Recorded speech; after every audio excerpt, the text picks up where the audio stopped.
Okay, so here we are at Space Stories 2016. I want to thank everyone for coming. It's sold out. Looks like a few people haven't come yet, but they'll miss a very good presentation. We have Virgin Galactic test pilot CJ Sturckow here to lead it off, and he's also been on the shuttle many times, so he has a lot of great stories. Just want to say we've got a pretty good program of all kinds of different things. And I do want to say that this is a spin-free, election-free zone, so we're not going to have any of the agita from the elections here. This is a respite from all the anxiety we've all been feeling. Also, I just want to say we have in the audience a special guest. His name is Greg Olson. Greg flew to the International Space Station a while back on the Soyuz. And I think, Greg, you're in the back. Can you stand up? Yep. There he is, Greg Olson. Let's have a bit of a for Greg. I'm going to introduce now our first speaker. Hold on a second. My glasses aren't reading glasses. CJ Sturckow is a former Marine Corps fighter pilot, test pilot, and shuttle astronaut.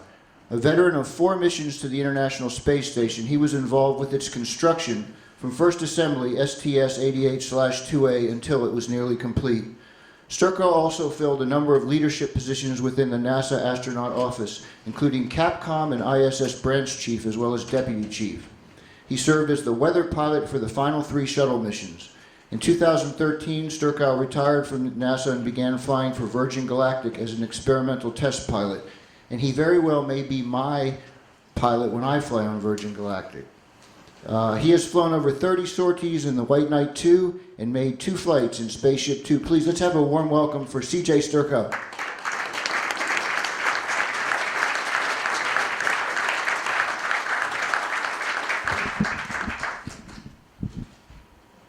All right, thank you. Good morning, everybody. I'm going to try and talk about a couple things. I want to start off, of course, about telling you about flying the White Knight 2, which is the first stage of our space flight system. And then I'm going to tell you about flying the Spaceship 2. And then he said we'd like to talk a little bit of shuttle stuff at the end. And so I sat around trying to think of a story, and I couldn't come up with a good one. So I came up with this story about something interesting, I think, that happened on our last shuttle mission, which we'll share at the end if we have time.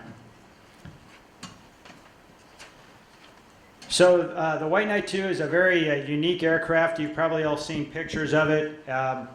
It was designed by Scale Composites to carry a 30,000-pound spaceship to 50,000 feet about and release it. It has a max gross takeoff weight of 70,000 pounds. And we can do what we want with that weight. So if we need to ferry the aircraft over the Atlantic to go to the UK, or if we need to go to Hawaii, we have a lot of capability. We can load up a bunch of fuel to do that. The wingspan is 140 feet, so it's comparable to a 757. And it's very interesting to fly that airplane. So you can see there's dual fuselages, and everybody always asks, well, do you sit with one pilot in one fuselage and one in the other? So that's the spaceship in the middle. Both the pilots sit in the right fuselage.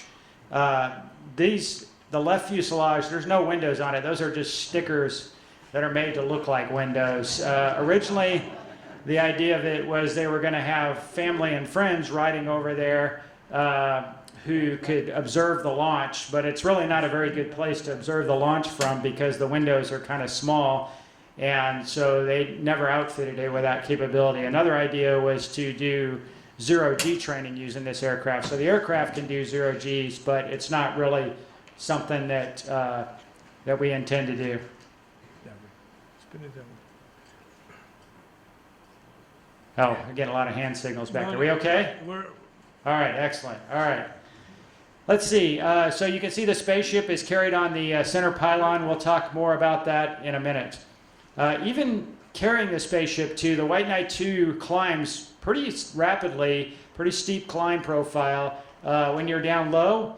it climbs out very smartly to about 30,000 feet.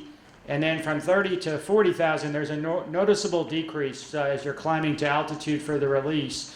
And then from 40 on up to the release altitude, it's a much slower climb. So we fly a little ground track around California, around what we call the R2508 complex.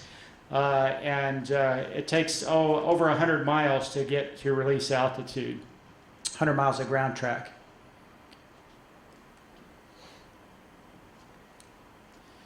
So we don't get to fly it often without a spaceship, but when we do, it's a pretty impressive airplane. We don't take off with max throttle. We only take off with about 60% throttles. And that has to, any of the test pilots in here will know that has to do with what's called the minimum controllable airspeed. So the concern is that if you were to lose one of those outboard engines at full power, it would yaw the aircraft so rapidly that control might be an issue. So we take off with 60% power, and then we have this thing we call the toga gate, which is take off and go around gate. Anyway, we raise this little gate, and then we can push it up to max power. And for a non-afterburning aircraft, it climbs out very steeply. I've had an opportunity to fly the U-2 one time, and it reminds me of U-2 type climb performance when we're doing that.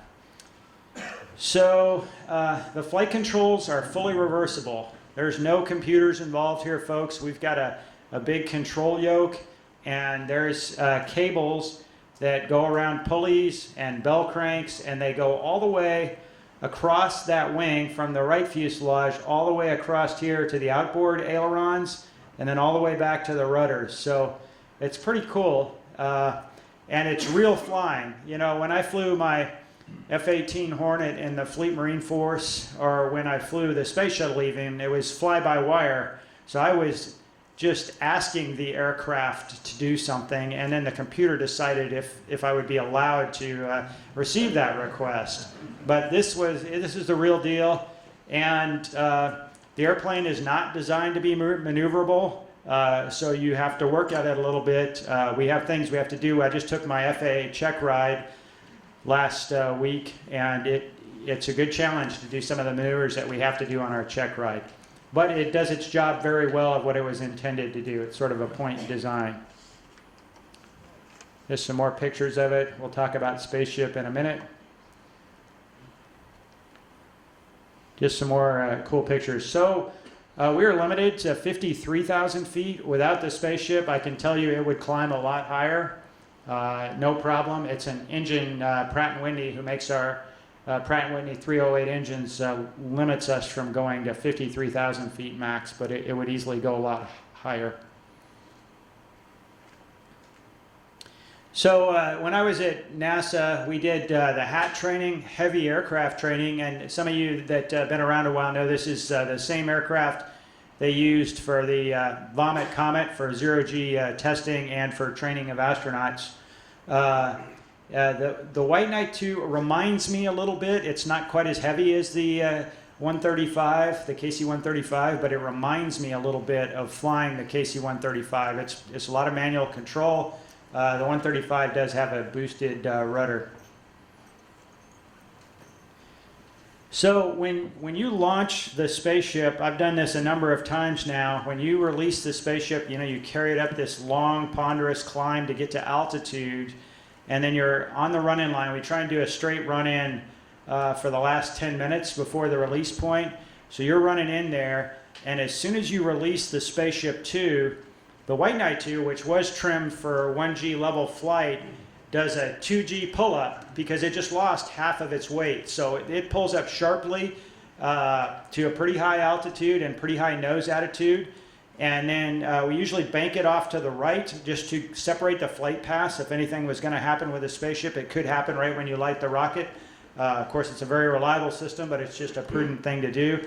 And the other reason we bank off to the right is we want to reverse left and then watch the rocket burn. So here's the White Knight 2. You can see the contrails of the 4 engines, and then they reverse to the right and then come back to the left so that they can watch the rocket fly.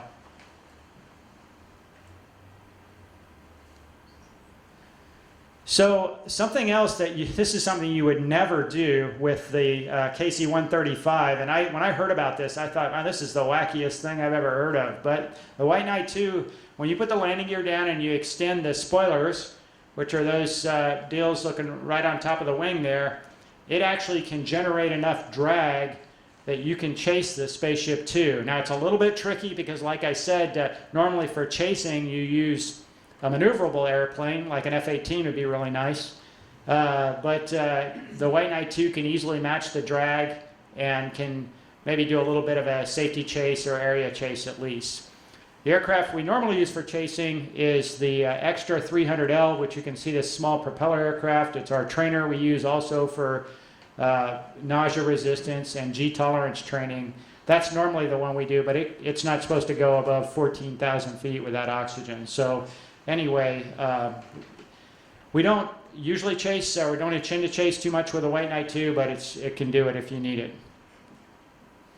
The other thing it can do that's really cool is that we do simulated Spaceship 2 approaches in the White Knight 2. And this is something else I would never think of. If you remember back to NASA, we had the shuttle training aircraft, which was a Gulfstream G2, and we could do the dives, the same dives that we did when we landed the shuttle. So, but the White Knight 2 can do that, and we have all the same displays in the cockpit, so it's really a good opportunity to manage the energy. The tricky part of it is that you set 75% thrust, and that 75% into, which works really good when the speed brake's in, and then to simulate putting the spaceship speed brakes out, you go to idle. So it's sort of a little CRM exercise between the two pilots to pull all it off. It's not quite as slick as the NASA shuttle training aircraft, but it's very good training to get ready to land the spaceship. And when I did land it, which I'm going to show you a video of it, I was pretty happy with it. The spaceship actually is a lot more maneuverable though, so my theory on this is that if you can land the White Knight 2 from a spaceship approach, then you can probably do a pretty good job with a Spaceship 2.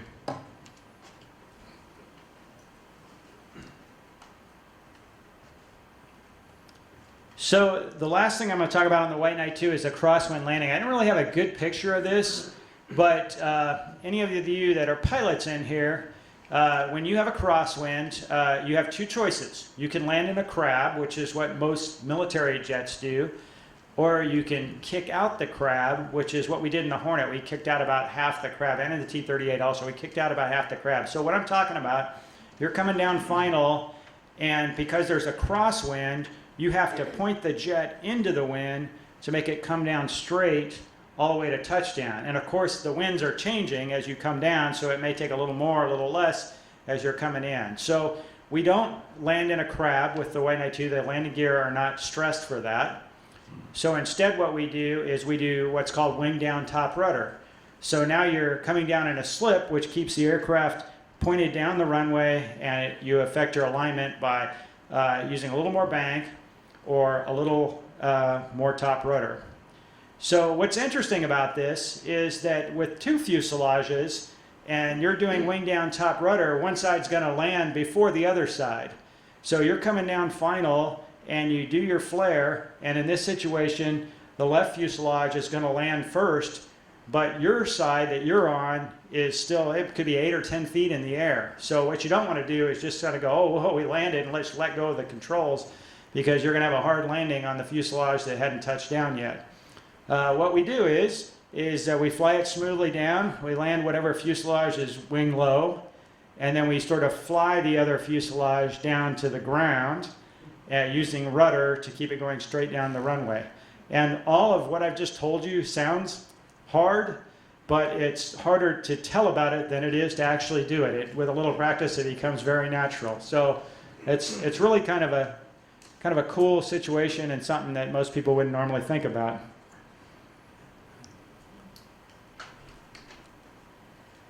So I'm going to show you a video now.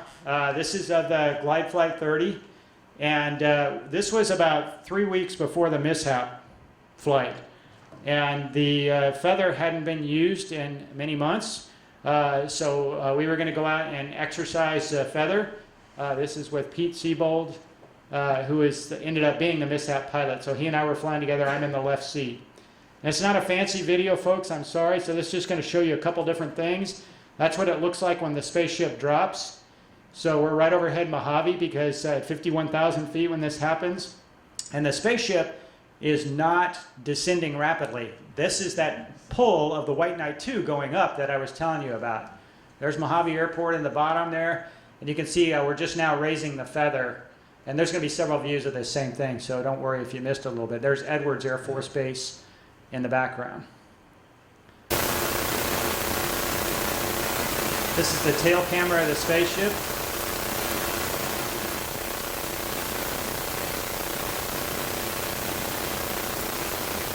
All right, now turn and unlock, please. Feathers unlocked. Turning slowly. Then unlock.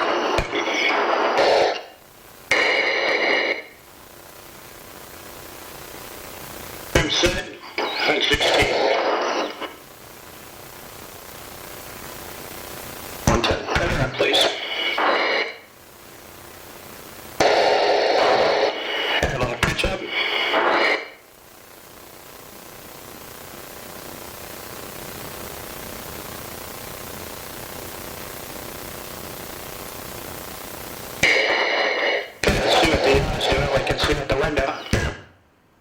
All right, so this is inside, and Right. All right. Looking for pilot and electrical heat.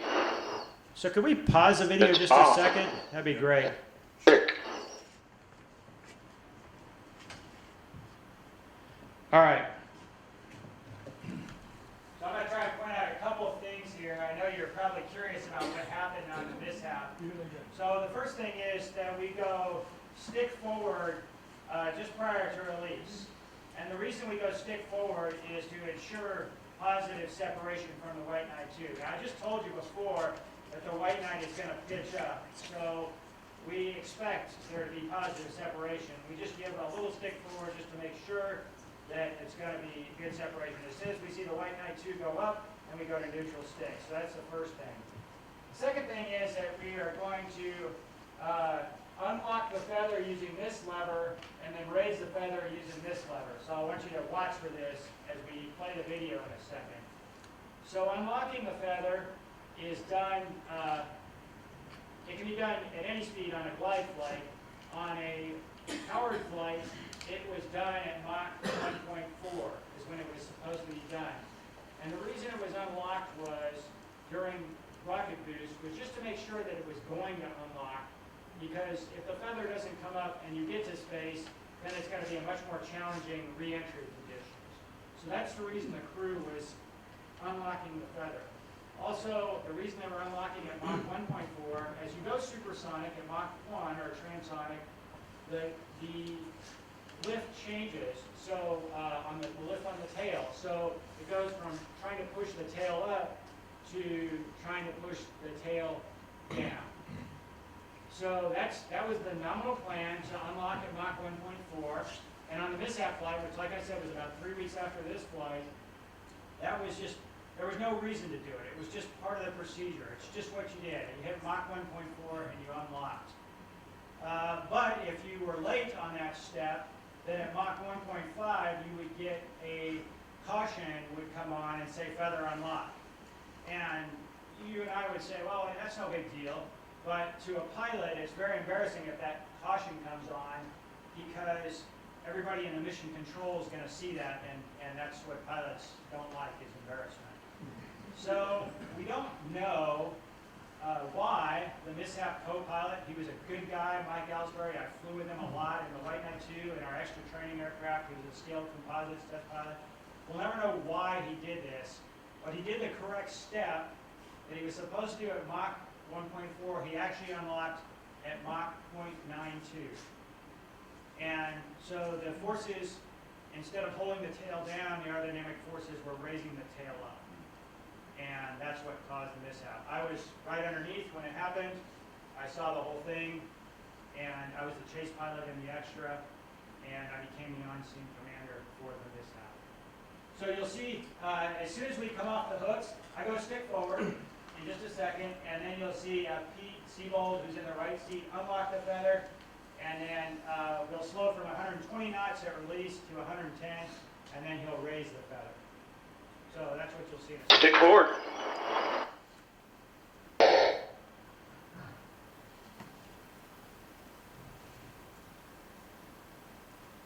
And there is a countdown, but you just can't hear it because of the way they're rated. This is a homemade video that I did, so it's not that great. Pretty good. All right, let the feather unlock, please. Feather's unlocked. Everything's slowing.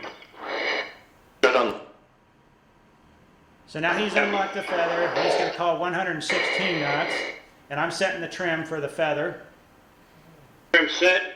116. 110. Feather up, please. And then you pull out the feather, and that's what raises it. So we're riding the feather down now. Good here. I'm making the trim out. Set 10 feet and 0.5. Feather down, please. Some clunking on first and initial retraction. Feathers moving.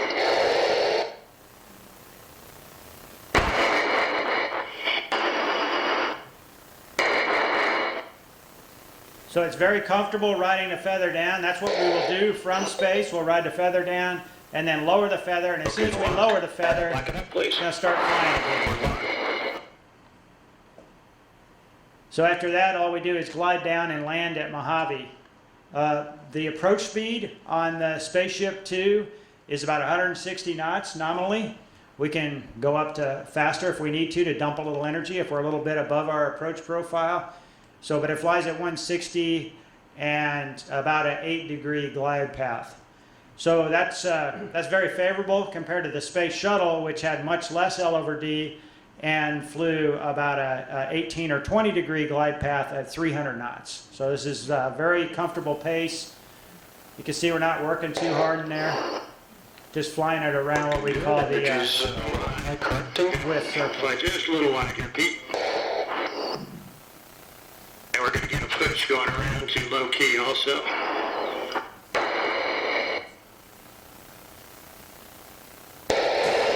Good visual cross check. Let's get you.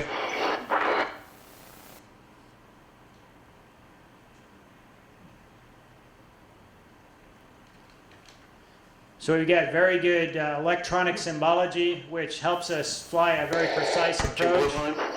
But we're all trained to fly it with with all the cockpit displays dark. Get down, please.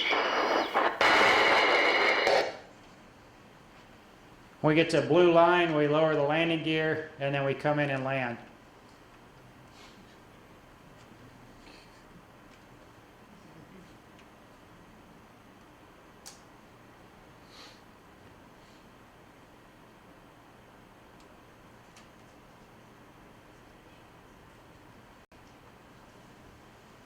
There's no nose wheel. You can see the nose has a skid on it. That's done because we don't need to turn it, and also just to save weight. The skid is made of wood.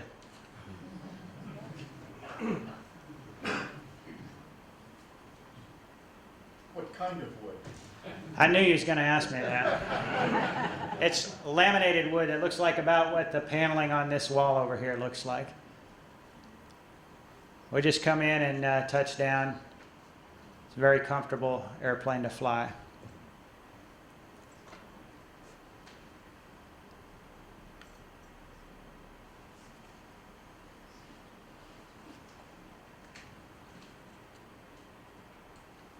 All right, let's pause here. I'm going to just finish up on this part of it, and then I'll show you the rocket motor. So people ask, why was the system designed this way? And those handles that I showed you were not connected to anything electronic. You can just hold right there, very good. So we're going to, they are all pneumatic. So they are valves that pneumatically have big cylinders attached to that feather to raise and lower the feather. And the reason for that is that Burt Rutan, the famous designer, didn't like electronic things, We all have iPhones and laptops, and, they work really great when they work, but when they don't work, you don't want to be hanging your life out on it. So The aircraft is very simply designed. It's just like the White Knight 2. It has no computers involved in the flying. You're doing it all with manual flight controls and with pneumatics. So that's really good. What the NTSB sort of faulted scale composites on was that a single pilot action could lead to the mishap. They said that was human error, that sort of design. So we've gone back in and put an electronic inhibit so that the feather cannot be unlocked subsonically. And in fact, it can't be unlocked in boost at all anymore. But because it's electronic and has another failure mode, we've put a manual override so that the pilots can still get it up if they need to.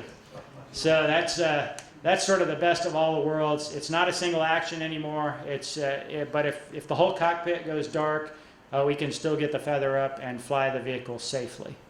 And like many mishaps, after the Apollo 1 fire, Frank Borman said this was a failure of imagination, that people couldn't imagine that pad fire would happen. And it sort of reminds me of that people just couldn't imagine that a pilot would do the correct action at the wrong time.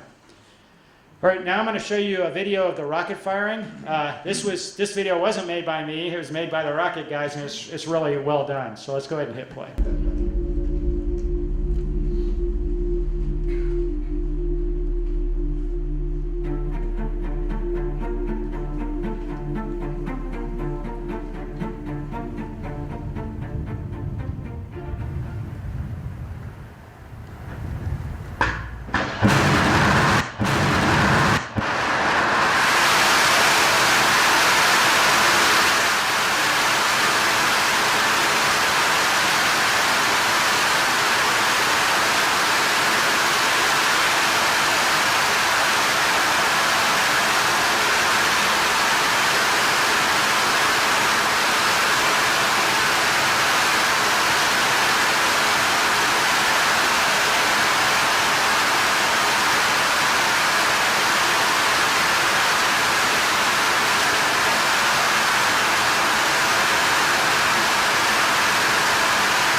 Wait for it, wait for it. They're going to turn on a purge, and there's going to be a little poof here.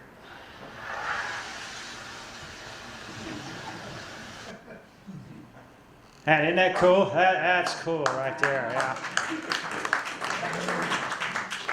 All right, we can pause all the videos and go back to the presentation. So one thing that has happened, it's been just coming up on 2 years. Monday, it'll be 2 years since the mishap.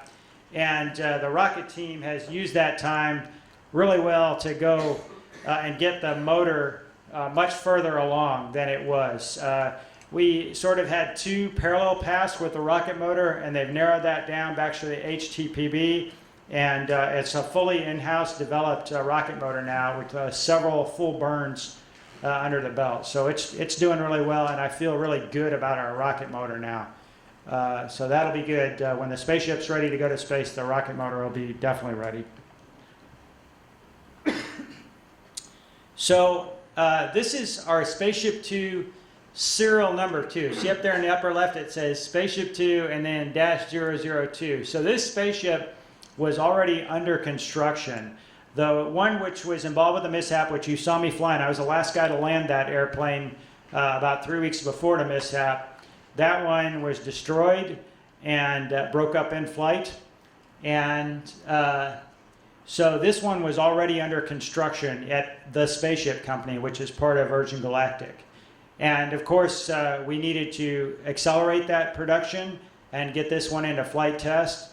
And so we had our rollout ceremony in February. And then we had a lot of ground testing, and we had our first captive carry flight where we carried it around underneath the White Knight 2 back in September. And hopefully next Tuesday, we are going to shoot to glide this airplane. So this is really good. It's ready to fly, and I'm really looking forward to seeing that.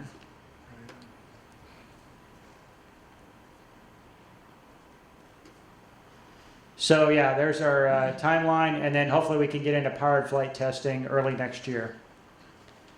So here's just some shots of the Unity spacecraft being carried underneath the White Knight 2. And then we took it all the way up to the lower 50,000 feet, flying it up over the Sierras, and then brought it back in and landed with it. All right, so what I think I'm going to do now is I'm going to sort of pause here. How are we doing on time?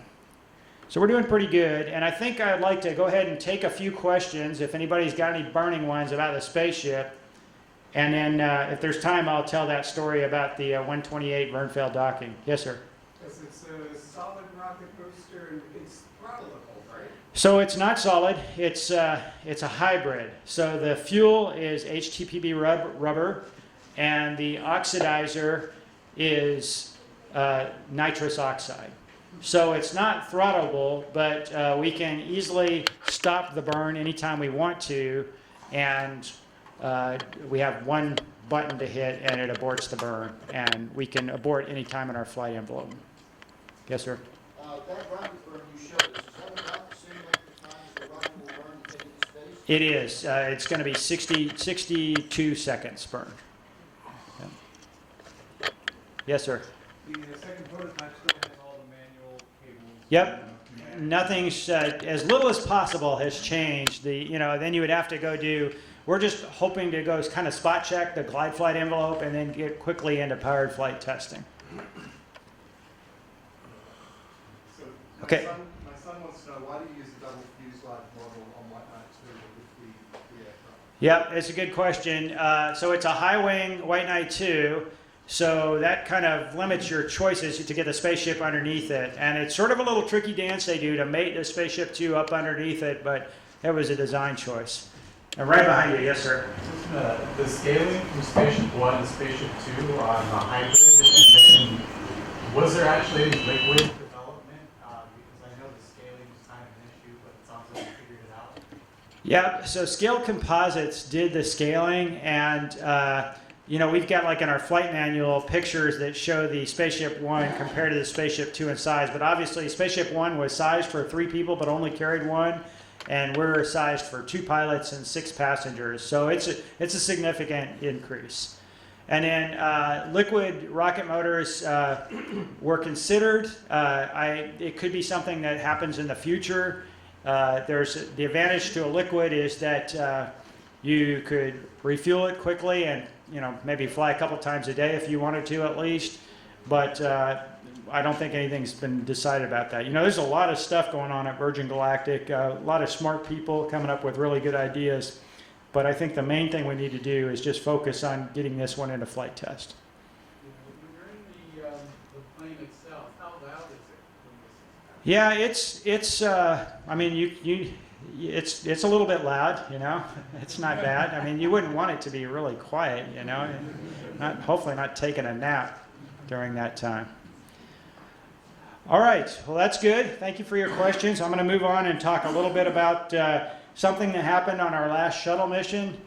This was on 128. We had the vernier jets fail. And let me just tell a little bit about that. So first of all, Verne fail, Leroy knows that it's like, I'm going to explain all this. So if I use a few terms you don't understand right away, give me a chance. I'm coming to the explanation, but I'm going to kind of try and set this up. So when we did our rendezvous training, where we practiced docking the space shuttle with the space station, the training people would always give this vernier jet fail. And there's big jets, which are primary RCS jets, reaction control system, and then there's little bitty jets, which I'm going to have pictures of. So the big jets make 870 pounds of thrust, and the verniers make 25, which is a pretty big difference. Keep that in mind. And they do the attitude control, and they use a lot less propellant, and so they give you really fine ability to steer. And so the training people at NASA, who we call DT, they had this theory that if you could do the hard thing, then the easy thing ought to be really easy. That'd be a piece of cake. And I don't agree with that theory. We had, because of training, I believe, we had people get up on orbit and they had always practiced the hard thing and hadn't really practiced what they expected to do. And that's a little bit of an oversimplification. My theory of training is that, hey, I'm happy to practice all the off-nominal cases you want to practice, but first I want to do what I really expect to do. I want to take these procedures, and I don't care if you think it's too easy, because it might not be too easy for me. There might be something I need to know in there. So anyway, I sort of had a pretty stern point about this with our sim supervisor and our training team lead, that let's not make every rendezvous sim a Verne fail case, or a couple of other ones where the trajectory control system, they like to take that away, or they like to take away the shuttle KU band radar that we use for rendezvous. And I was okay practicing some of that, but I wanted our last run before we were going to go fly to be pretty much nominal. And I may have even unfortunately said something to somebody like, oh, they've never had a Verne fail case. We don't need to worry about that one. So here's some pictures on the space shuttle. So you can see there's these primary RCS thrusters, which are the 870-pound ones. And then there's this little bitty thruster here, which was the 25-pounder. And these are just to give you some idea. There's some serious business going on when you fire these thrusters. Here you can see them being fired on orbit, and here they're being fired in a test sail. There's the Verne jet right up there on Discovery. That was the shuttle we were flying on for this mission. So here's more pictures showing them firing in unison there. And the computers did do all this jet firing. It wasn't manual at all. Unlike our Spaceship Two, when we fire them, it's just pneumatics, but it's all manually controlled. So NASA, of course, had a very complicated but elegant scheme to fire all these jets. Some of them had 2 in one direction, some of them had 3, and some of them had 4. But the important part about this story is that the Vernier jets, the very small 25-pounders, they only had 1 in each direction. So if one jet failed, you were loss of Vernes.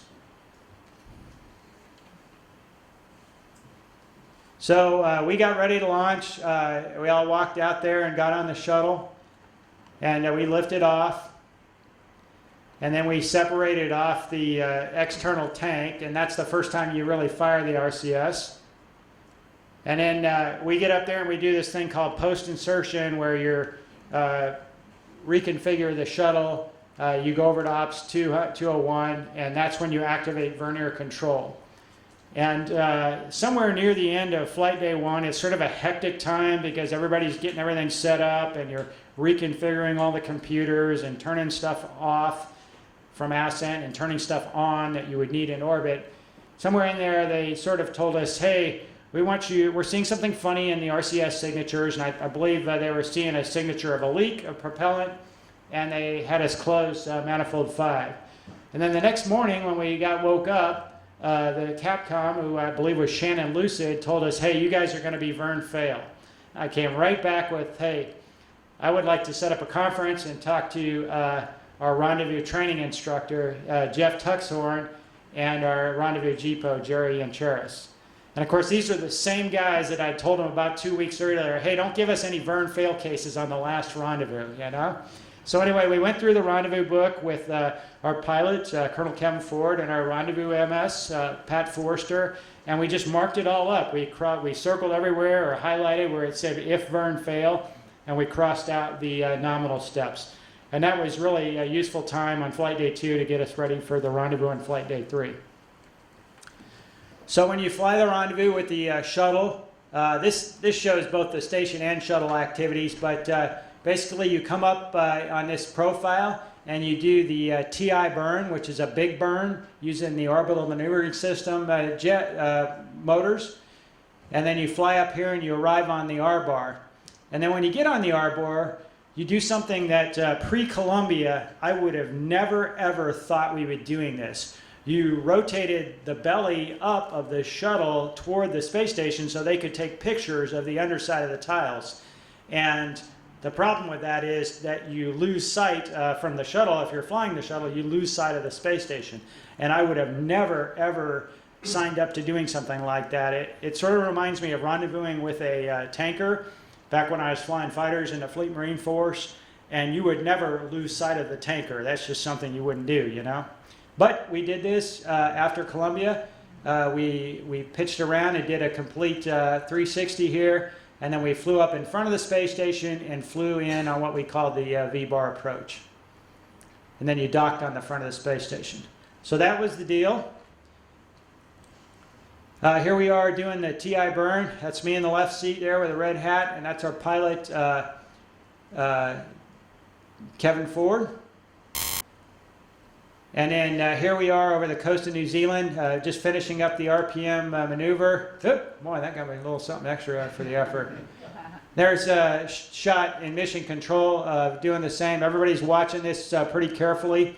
So the Verne fail up to this point hadn't really become too much of an issue because we weren't trying to control too finely. We were just sort of getting our braking under control and slowing down before we did this RPM. So it hadn't become too apparent just yet. Here we are pitching around the rest of the way. That's where they take the pictures of the belly. That's the part I tell you that makes me nervous because there's a good 6 or 7 minutes where you can't see the station at all. And then part of this time you're also seeing it out the front windows of the shuttle, which is also not where it's supposed to be. So after we did the burns, the TI burns, and I moved to the back, and you fly the shuttle by hand from the back using that controller. And I'm not wearing those sunglasses to look cool. It's pretty bright in space. There's not any clouds or atmosphere, so you get this sharp contrast between dark and light. Unfortunately, that same sharp contrast can make it difficult to see your displays inside the shuttle when you're doing it. And then that's a long lens there they're using to take pictures of the space station. So anyway, we came in from the front, just like I was telling you. And when we got up on the V-bar, it's sort of a critical time intercepting that approach profile to come in from the front. And that's when I first said to myself, hey, this isn't that bad. You know, in fact, this isn't nearly as bad or hard to fly. In the simulator, you know, I've got this old 1949 GMC truck, and like when I'm trying to go down the road, you know, there's a little slop in the steering, and I'm kind of just herding the truck along to the middle of the lane, you know, and so in the simulator, it really feels like that. It feels like, oh, all this sloppiness, and I'm firing all these jets, but it really wasn't that bad when we got up there on orbit. It wasn't the same as flying with Verne jets, but it flew pretty good. So, man, this thing's giving me 2 clicks there. Anyway, good thing I'm almost done. So we flew on in there for the docking, and there's this sort of a docking target here. Let me see, I think we got a better picture of it. There's this docking target on the PMA, the pressurized mating adapter, and we just line up the target. And this is where it was a little more noticeable. On vernier jets, it's like I said, it's really fine attitude control. So you can precisely fly out any misalignment between the space station and the shuttle and get everything just right. And on primary jets or alt-DAP, it was a little kind of wobbling, but we just sort of averaged the wobbling, just like driving my 1949 GMC truck. You just kind of averaged it in there and said, hey, that looks good enough. And so we pressed on in for the docking. There's the docking camera, went right on in. And so anyway, yeah, it flew pretty good. But it used a lot more propellant. The normal prop budget for that part of the rendezvous is 75 pounds with vernier jets, and we used 584 pounds with all these big, heavy-duty thrusters going on. And it just required, it wasn't that challenging, it just required just a little more effort. And then when we did the undocking and fly around, our PLT, Colonel Kevin Ford, did the fly around, and he flew it flawlessly with this Verne fail case. So it was a very nice job. So when we got back, they have a tradition in mission control that the guys that contribute the most to the mission from each console get to hang the plaque. So these guys, that's Tux right there, our rendezvous instructor, and that's Jerry and Charis. And then here's the crew. These guys got to hang up our mission plaque in mission control. So that was kind of a neat end of that story. So you're probably wondering, well, why did the Vernes fail? So we went down to the Kennedy Space Center on our post-flight tour, and we went over to the HMF, I think they call it, which is a hazardous material facility. The shuttle RCS is very toxic, hypergolic propellants. Anyway, so our pilot and I went down there, and we visited the shop which put this all together. The forward RCS, including the jet which failed, are right inside that nose cone of the shuttle Discovery. And one of the technicians was a new guy, and he was installing an O-ring, and he didn't get that O-ring installed correctly. And they said when he found out what happened on orbit, he went home sick that day. And you know, we felt really bad about that, and we said, oh, first of all, it was a really interesting flight because of this, and second of all, we made way worse mistakes than that when we were on orbit. So tell that young man not to feel bad. He did a good job overall. The rest of all the jets worked fine. So that was that story. And that's it.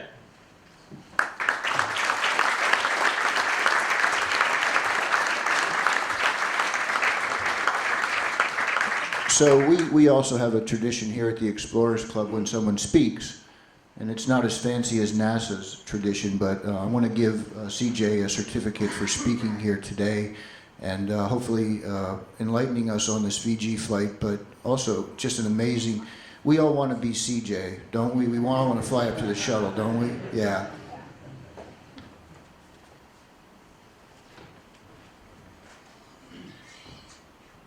So, in recognition for speaking today at Space Stories at the Explorers Club, I'd like to present this to CJ Sturckow, and hopefully he'll put it on his wall with all his other souvenirs.